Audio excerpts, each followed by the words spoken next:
Joining us this afternoon, very excited to have special guest film director Jeff Kopas live in the studio. Hey, Jeff, how are you? Good, thanks. Thanks for having us. Well, Jeff and Inca. And Inca, yeah, it's a plural, yeah. Jeff is the director of An Insignificant Harvey, which is playing now at the Granville Cinemas.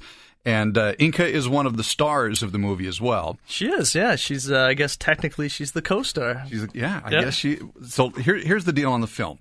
It's about an alienated little person, played by Jordan Prentice, who works as a janitor in a ski resort in a small town, and slowly emerges from his shell thanks to the dog, Inca, and a sexy bartender at the local strip club, which is a great premise for a film. First of all, Jordan Prentice... little person. He's played in a number of movies, including Harold and Kumar. That's right. I think In Bruges with Colin Farrell was kind of his breakout role, and he's about to have a huge year. He just finished shooting the new Snow White adaptation with Julia Roberts in Montreal, and then he's just was alongside Christopher Walken in a huge film, just the two of them on screen for most of it. And so he's about to have a breakout year, which is really exciting for him. He's been working since he was 13. He was one of the original Harold the Ducks. Which for any of your older listeners is hilarious. Yeah. Wow, him and Christopher Walken, that would be something very to watch. cool, and he does very good impressions. And does he? Yeah, and he did doing a Christopher Walken impression is one of the funniest things I've ever seen. So.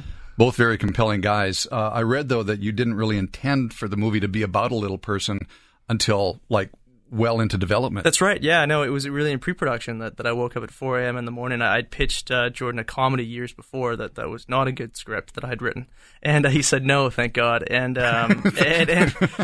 he saved me from making my first feature a terrible comedy, which would have put me in the terrible comedy world probably for the rest of my career. Right. I sort of woke up and went, oh my God, I wonder if you'd want to do it. And I'd just been getting a lecture that day from my story editor on how I needed to keep pushing the characters and make them go further and further, and right. Which a good story editor does, and I was like, well, that's pushing it. Yeah, that is definitely pushing it. And so, yeah, it worked out really well, and I sent it to him, and him and his agent, and they were in right away. That's pretty cool. What about I want to ask about Inca in a couple of minutes as well, because they say don't work with kids and animals. which I've made a career out of, actually, which is quite funny. So, yeah, a lot of my commercials, too. Yeah.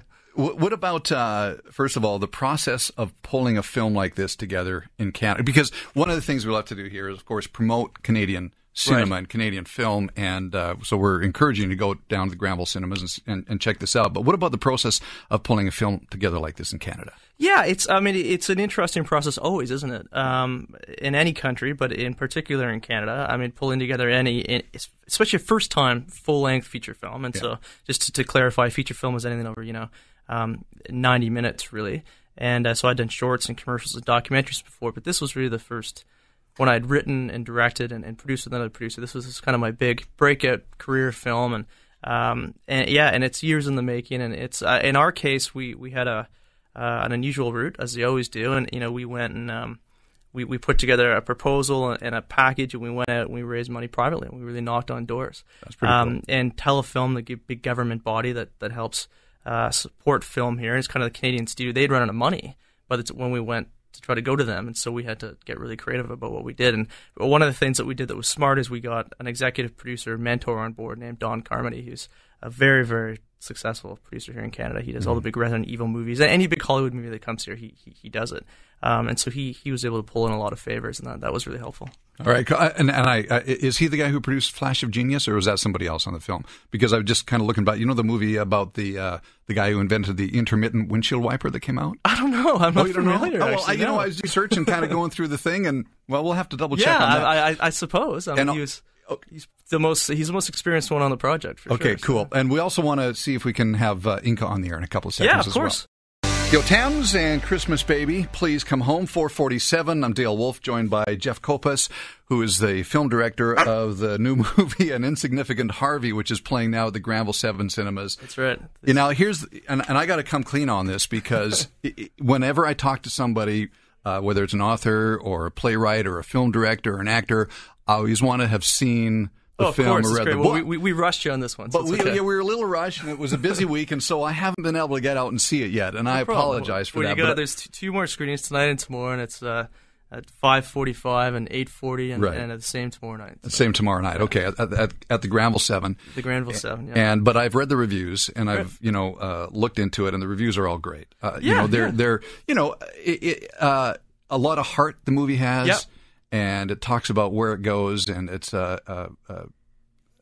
guess somewhat of an emotional story. Definitely, yeah. It's a drama, but what I like about it, 'cause it's the dramas that I like, is it's also funny. Yeah. You know, I mean, it's just real characters that are a little outrageous in a very unusual place in the world. So, and it's kind of a moment in their lives. So those are the movies that I love, and any audience that likes that type of movie will love this. Yeah. All right, well, let's talk to Inca for a couple of minutes. Okay. One of the big stars of the movie. Inca, are you there? And by the way, we're going to post a picture of Inca, which we just took for on our Facebook page, because what a beautiful, he's a 5-year-old husky. Yeah, she's 5 now. She's two. Inca, how old are you? How old? You 5 now? You 5? You gonna be shy now? Yeah, you gonna be shy on the radio? You want that? It's fun. She was great off the air. You want that? Anyway, yeah, she's 5. Oh, there you go. Okay, there you go. Yeah, she's 5. Does she suddenly know the mics are on? Yeah, she suddenly knows they're on. She sees the red light outside. It's like, uh-oh, we're on. She was 2.5 when we shot the movie, and she's 5 now. And what a great thing! And she's my dog, and that was very risky to cast your own dog, because as you know, Dale's also a filmmaker. Hopefully most listeners know that. But if you're on set with 80 people and you're in a northern remote spot and it's cold, and you've cast your own dog and the dog won't do what you need her to do, you're an idiot. a little bit of pressure. You're an idiot. So I got really stressed before, about 3 weeks before we started to shoot, and I was like, I really have to cook up the training. But it worked out really well, and it's been great because we've been able to do this whole, Airstream. The character in the movie lives in a Airstream trailer, and so Airstream's given us a trailer to take across the country, to drive across the country and promote the film. So Inca and I have been on this crazy road tour. And you're going across Canada promoting the film in an Airstream. In an Airstream, That's wild. Pulling an That Airstream. Just so in December. In December. So we're at the end. So we have another couple of days here in Vancouver, and then we have Calgary on Sunday and Monday, and then we head back to Toronto. So. Wow. Well, congratulations on the film, Thank you, Jeff. Thanks for stopping by as well. It's good to meet you. Yeah, thanks and for all the best with the rest of the run here in Vancouver. And go check it out. It's at the Granville 7 Cinemas, called An Insignificant Harvey.